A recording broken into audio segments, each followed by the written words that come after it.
He was 8 years old when he realized that living in a rich country does not mean living a rich life. Outside the airport windows, Canada looked like a dream. Bright lights, clean roads, tall buildings touching the sky. But inside his small hands, all he held was a worn-out suitcase and his mother's trembling fingers. They had arrived in Toronto on a cold winter night, chasing opportunity, escaping struggle, believing in a promise they barely understood. Snow was falling softly, but for him it felt heavy. His father was not there to carry the bags. His father was not there to guide him. His father was not there at all. Growing up fatherless in a country full of opportunities felt like standing in front of a feast with empty pockets.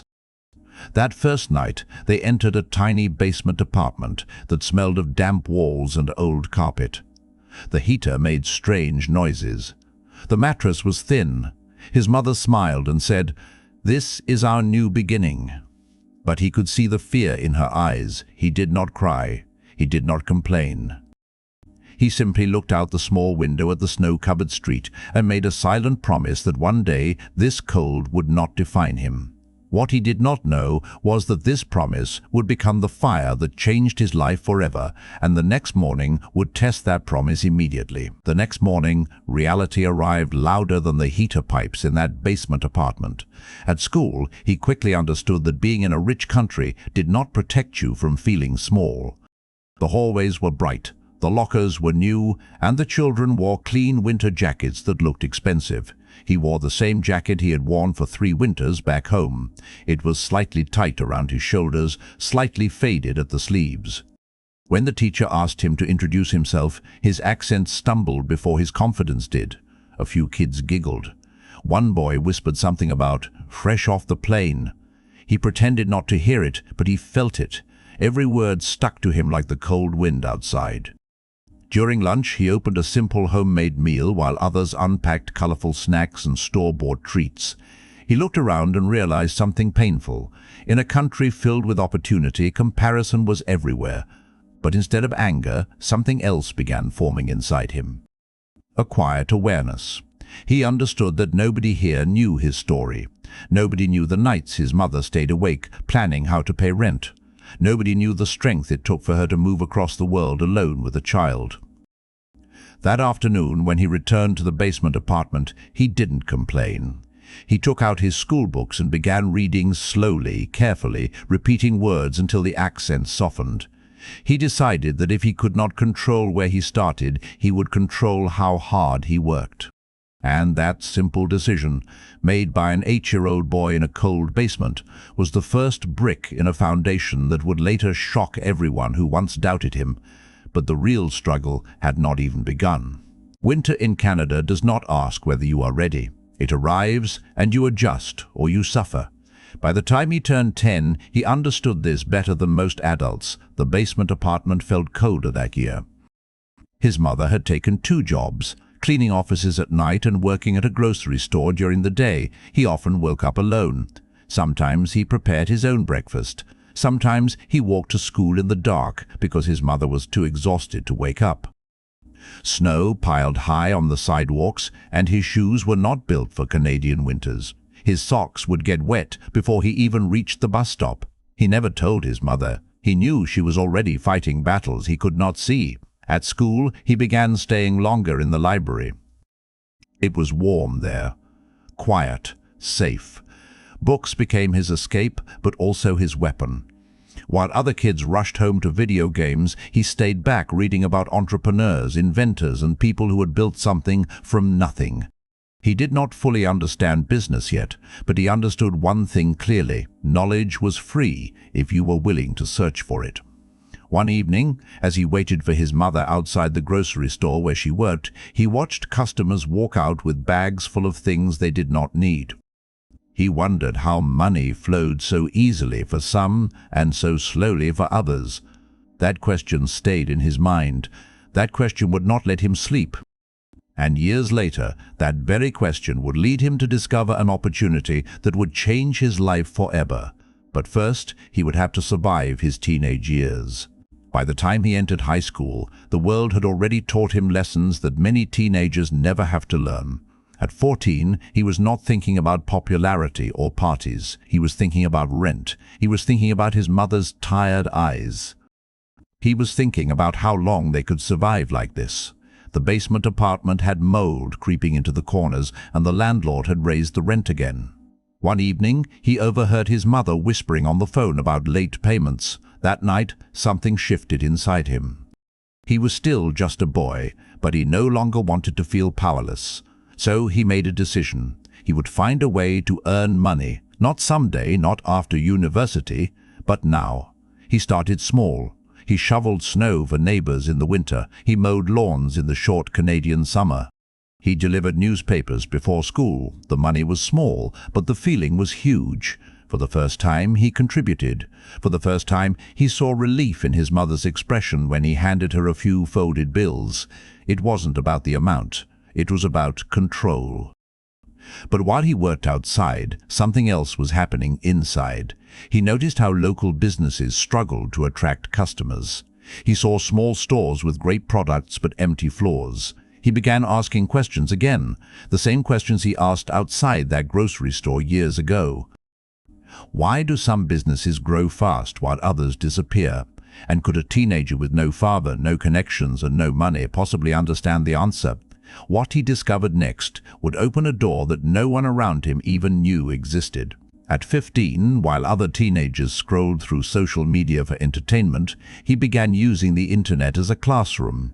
The basement apartment now had a second-hand laptop someone from the community had donated. It was slow. The battery barely lasted. The screen flickered sometimes. But to him, it was not old. It was a doorway. Late at night, after finishing homework and part-time jobs, he would sit at the small kitchen table while his mother slept. The only light came from the laptop screen, reflecting in his deep, focused eyes. That was when he first discovered the world of online business. He watched videos about e-commerce, digital marketing, and something called Shopify. The idea fascinated him. You did not need a physical store. You did not need rich parents. You needed a product, a website, and belief. He could not stop thinking about it. In a country like Canada, where everything was already organized and efficient, the internet felt like the one place where background did not matter. Skill mattered, effort mattered, strategy mattered. He started reading blogs, joining free forums, and studying how small brands turned into big businesses. Most nights, he failed to understand half of what he read, but he kept going. While snow fell quietly outside the basement window, he built something invisible: discipline. He was not chasing money yet. He was chasing understanding. And one night, as he stared at a blank screen trying to build his first online store, he realized he was about to take a risk that could either embarrass him completely or change everything forever.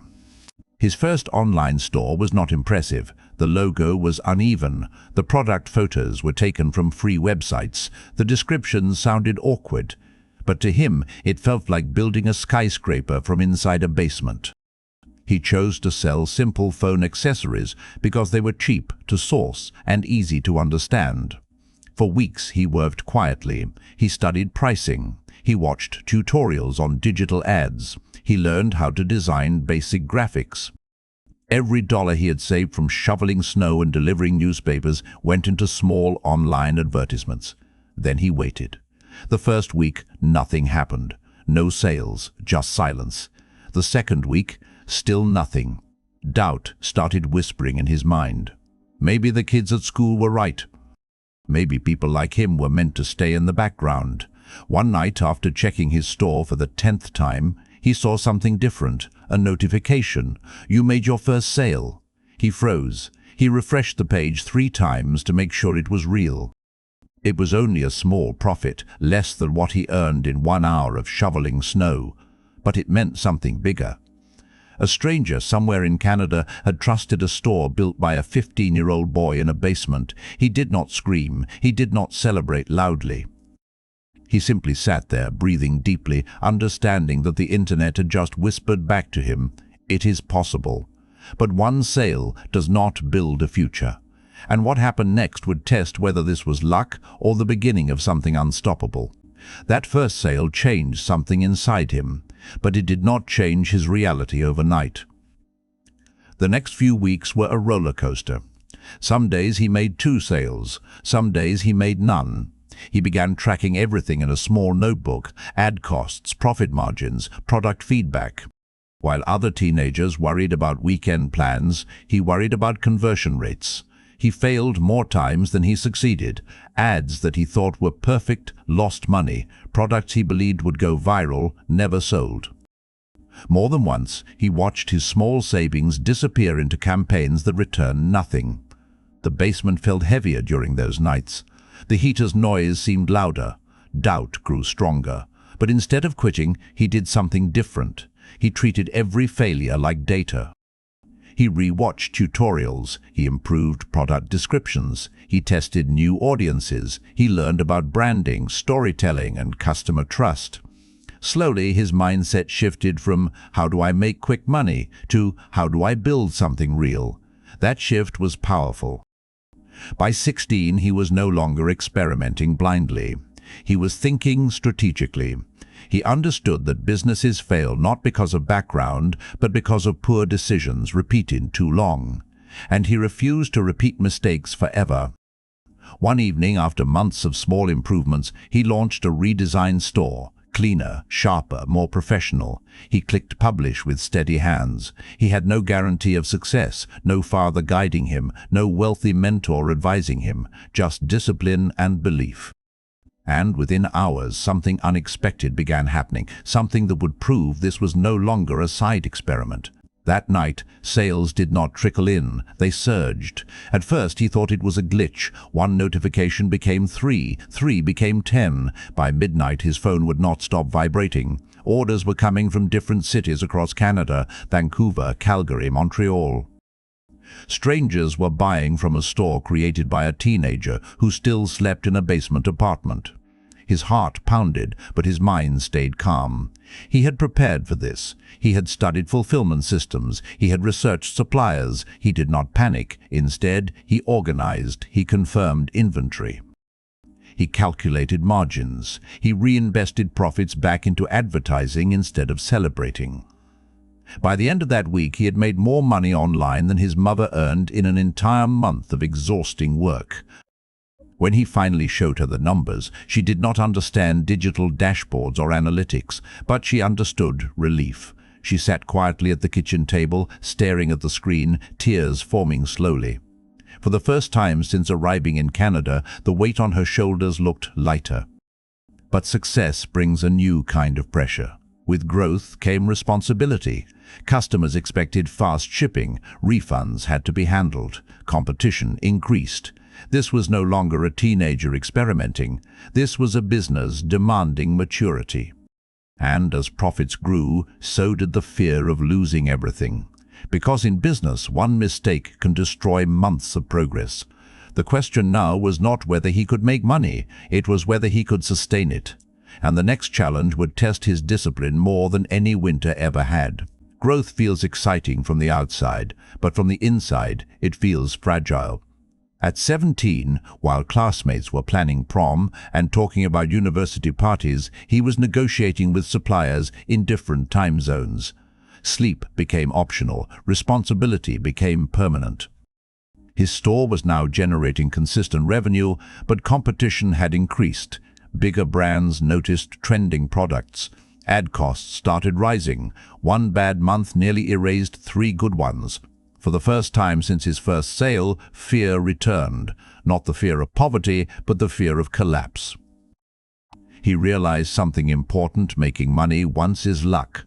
Building systems is intelligence. So he leveled up. He reinvested heavily into branding, professional product photography, and customer support. He studied Canadian consumer behavior. He learned about taxes, legal structure, and business registration.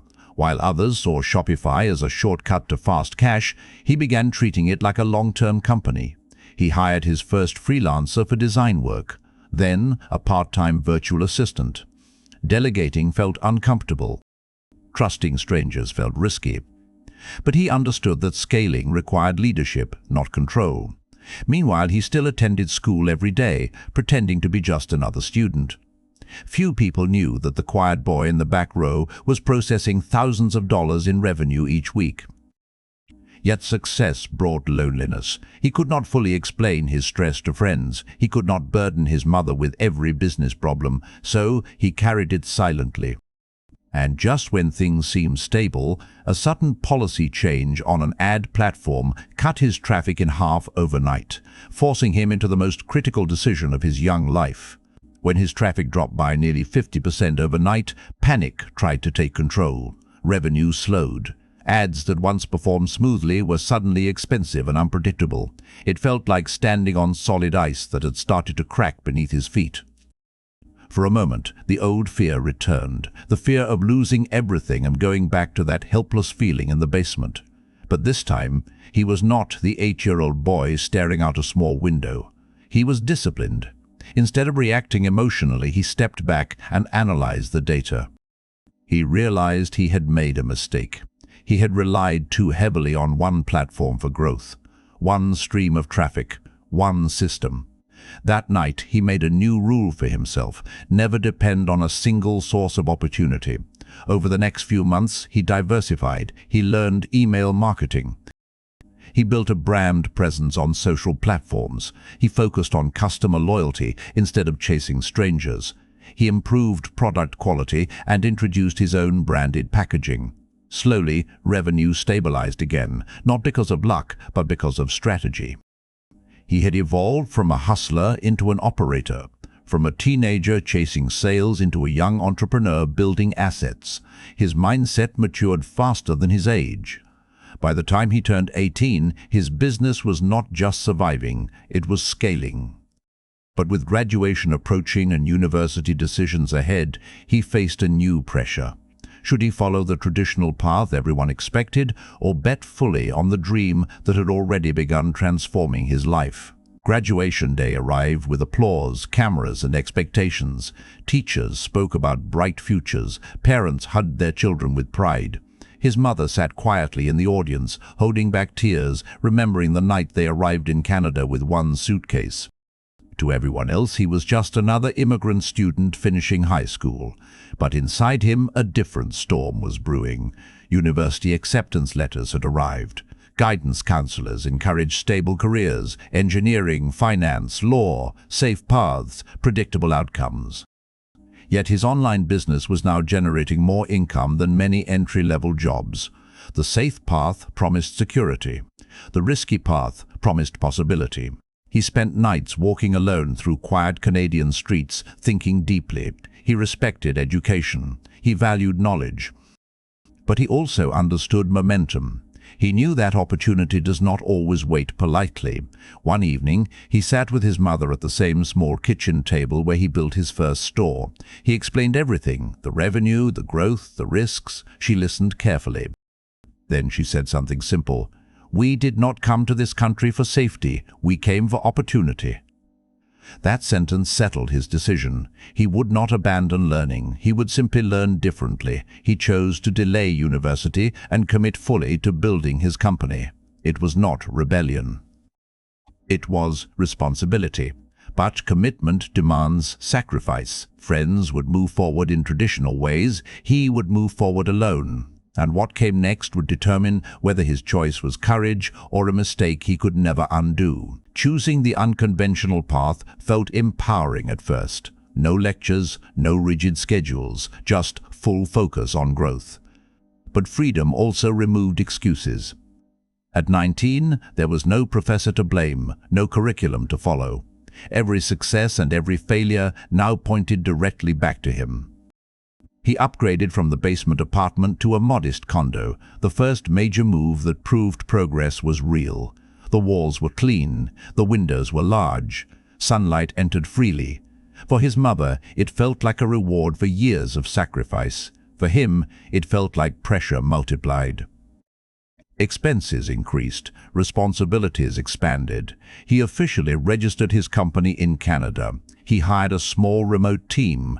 Meetings replaced solo late-night sessions. Revenue climbed into the hundreds of thousands annually, then into the millions. But growth at that level is not glamorous. It requires negotiation skills, supply chain management, brand positioning, and relentless focus. Competitors tried copying his products, some even undercut his prices. Instead of reacting emotionally, he doubled down on building a brand people trusted. He invested in quality control. He created customer communities. He focused on long-term value instead of short-term spikes. Sleep remained limited, stress remained constant, yet something inside him felt stronger than ever. The father he never had became a silent motivation. He would become the example he once needed. By 21, industry blogs began noticing his brand. Interviews were requested, invitations to entrepreneur events arrived. The quiet immigrant boy was no longer invisible, but visibility brings scrutiny. And as his name started circulating in business circles, he faced a challenge bigger than competition: expectation. By 22, success no longer felt like a dream. It felt measurable. Revenue crossed 8 figures, warehouses replaced small suppliers, a real office replaced kitchen table meetings, employees depended on him for their livelihoods, investors started asking questions. Business journalists wanted his story, the immigrant kid who built a Shopify empire from nothing. But with growth came a new emotion he had never experienced before: pressure at scale. When you are small, mistakes are survivable. When you are large, mistakes are expensive. One delayed shipment could affect thousands of customers. One wrong decision could cost millions. For the first time, he understood that leadership is not about confidence alone. It is about emotional control. There were nights he sat alone in his office after everyone left, staring at city lights, remembering the basement apartment. He reminded himself that comfort is dangerous. The moment you relax too much, someone hungrier replaces you. So he kept evolving. He expanded product lines. He entered new international markets. He built a leadership team stronger than himself. Instead of micromanaging, he empowered. Instead of chasing trends, he created them. The boy who once felt small in a school cafeteria was now shaping markets. Yet success did not erase his past. It sharpened it. He never forgot wet socks in the snow. He never forgot his mother's exhaustion. And just when it seemed he had mastered business, an economic downturn began shaking global markets, threatening even the strongest companies. When the economic downturn hit, headlines turned negative overnight. Consumer spending slowed, supply chains tightened, advertising costs spiked again. Even billion-dollar companies were announcing layoffs. Fear spread through the industry like winter wind across open streets. For the first time since his early teenage struggles, uncertainty felt familiar again. Only now the stakes were larger. It was not just his survival on the line, it was the stability of hundreds of employees and their families. Board meetings became tense. Financial forecasts shifted weekly. Advisors recommended cutting aggressively to protect profit. But he remembered something powerful: panic decisions destroy long-term vision. Instead of shrinking blindly, he focused on efficiency and innovation. He reduced waste, renegotiated supplier contracts, and invested in data-driven marketing rather than emotional spending. He communicated transparently with his team, choosing honesty over corporate silence. Employees respected that. Trust deepened. Sales dipped temporarily, but loyalty strengthened. Customers who believed in the brand continued buying. That was the result of years spent building trust instead of hype. Through discipline, cash flow stabilized. While competitors collapsed under pressure, his company adapted. Hard times did not break him. They refined him. The same resilience built in a cold basement now protected a growing empire. And when the market finally began recovering, his company was not just surviving, it was positioned to expand faster than ever before. But expansion would require a bold move that few entrepreneurs his age would dare to make. At 24, while many people his age were still exploring careers, he made a decision that would define the next decade of his life. Instead of playing safe after surviving the downturn, he chose to acquire smaller struggling brands and rebuild them under his company's umbrella. It was risky. It required capital, vision, and confidence in systems he had built. Advisors questioned the speed of expansion. Some investors hesitated. But he saw opportunity where others saw fear. He remembered being the small business once, invisible, fragile, underestimated. Now he had the resources to scale what others could not. The acquisitions were not easy. Each company came with operational problems, supply issues, and team instability.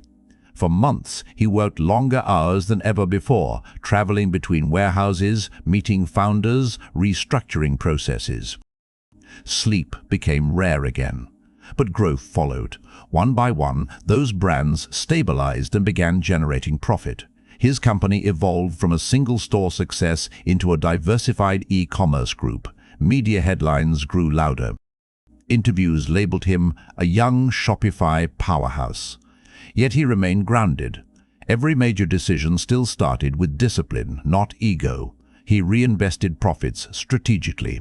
He built stronger leadership beneath him. And quietly, his net worth crossed into territory that once felt unimaginable. From wet socks in Canadian snow to boardrooms discussing nine-figure valuations. But wealth brings a different question. Once you have enough, what are you building for next? By 26, the numbers no longer shocked him. Revenue reports showed growth curves that once felt impossible. Investors valued his company at levels that turned him into something the media loved to say out loud, billionaire potential. But inside, he did not feel rich. He felt responsible. Wealth had given him comfort, security, and influence, but it had not erased memory. He still remembered the sound of the old basement heater.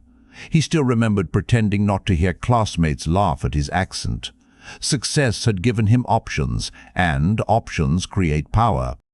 The question now was how to use it. Instead of chasing louder headlines, he began investing quietly. He funded scholarships for immigrant students in Canada. He supported small entrepreneurs who lacked access to capital. He mentored young founders who reminded him of his 15-year-old self staring at a flickering laptop screen. His definition of winning had evolved. It was no longer about proving doubters wrong. It was about becoming the example he once searched for. Yet even at this height, he refused to slow down. Markets evolve. Technology shifts. Complacency destroys giants. He invested heavily in innovation, automation, AI-driven logistics, stronger global supply networks. Competitors watched carefully. Analysts debated whether his growth could continue.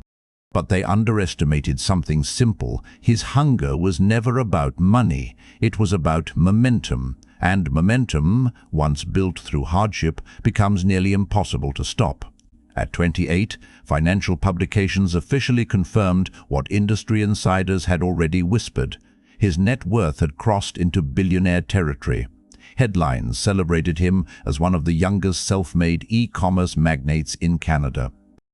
Interviews replayed the same highlights: immigrant story, Shopify success, rapid scaling. But those headlines only showed the surface. What they did not show were the invisible habits that built everything.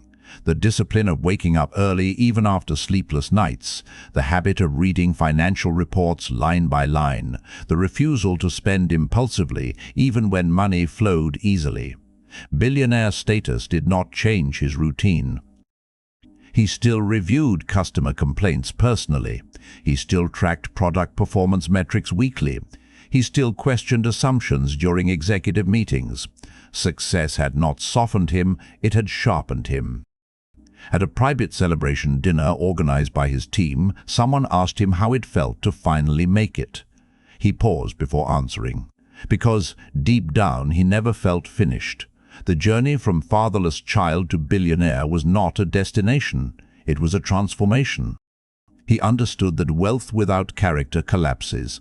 So he invested heavily in culture inside his company: integrity, transparency, accountability. Employees felt ownership, not fear.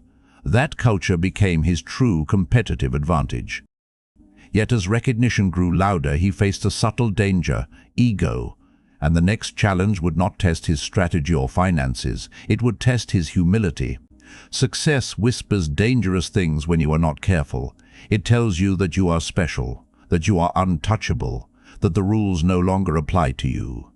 At 29, surrounded by influence, media attention, and constant praise, he felt that whisper trying to grow louder. Invitations came from powerful investors. Exclusive circles opened their doors. The temptation to relax, to believe the hype, to stop pushing so hard. It was real. But he had seen what ego does to leaders. He had studied fallen companies, collapsed empires, founders who lost focus. So instead of expanding his lifestyle, he expanded his discipline. He limited distractions. He protected his daily routine. He spent more time listening than speaking. When executives praised him publicly, he redirected credit to his team. Humility became a conscious decision, not an automatic trait. Meanwhile, he began preparing the company for longevity beyond himself. He strengthened governance structures. He built independent leadership layers. He planned for sustainability instead of short-term spikes. He knew that true success is measured not by how high you rise, but by how stable you remain when no one is watching. In quiet moments, he sometimes drove past the old neighborhood where the basement apartment once stood. The building looked smaller now, less intimidating. But it reminded him of something powerful. Hunger built this empire, and hunger must never disappear. And as he approached his 30s, a new vision began forming, one that was bigger than e-commerce, bigger than wealth. Turning 30 did not feel like aging. It felt like expansion. For the first time, he allowed himself to think beyond business valuations and quarterly growth. He began asking deeper questions. What systems create opportunity for immigrants? Why do talented young people still feel invisible in rich countries? How many future entrepreneurs are sitting today in cold basements, doubting themselves? His success had given him capital, but more importantly, it had given him credibility. So he launched a foundation focused on mentorship, digital education, and startup funding for underprivileged youth across Canada. He partnered with schools in low-income neighborhoods. He funded technology labs. He created structured programs teaching e-commerce, branding, and financial literacy. The same skills he once learned alone at night were now being taught openly to hundreds. He did not want charity headlines. He wanted scalable empowerment. Watching students launch their first small online stores reminded him of his own 15-year-old self-refreshing a screen, waiting for that first sale notification. The difference now was guidance, support, community. He understood something clearly: wealth multiplies when shared intelligently. His empire was no longer just commercial. It was cultural. It represented proof that background does not dictate ceiling. Yet even as he built systems to lift others, he knew his story was not about becoming a billionaire. It was about becoming unbreakable. And as he stood on a stage speaking to thousands of young dreamers, he prepared to reveal the real lesson behind everything he had built. Standing on that stage, looking at thousands of young faces filled with uncertainty and ambition, he did not talk about billions. He did not talk about valuations or headlines. He talked about the basement. He talked about wet socks in Canadian snow. He talked about being fatherless in a country that looked rich but felt distant. He explained that success was never about Shopify alone. It was about discipline when nobody was watching. It was about learning when others were sleeping. It was about choosing long-term growth over short-term comfort. He told them that poverty is loud, but potential is louder if you train it. That excuses are heavy, but responsibility makes you stronger. He reminded them that opportunity in a rich country is not automatic. It must be claimed. His voice remained calm, not dramatic, because real confidence does not need performance. As the audience stood in applause, he scanned the room and imagined one boy somewhere in that crowd, feeling invisible, doubting his future. He hoped that boy would go home tonight and open a laptop instead of surrendering to fear. Because empires are not built in boardrooms first. They are built in small rooms, in silence, in struggle. The journey from immigrant child to Shopify billionaire was never about luck. It was about refusing to let circumstance decide identity. And as he walked off that stage, he knew one thing with certainty: the next empire would not just be his. It would belong to anyone disciplined enough to start.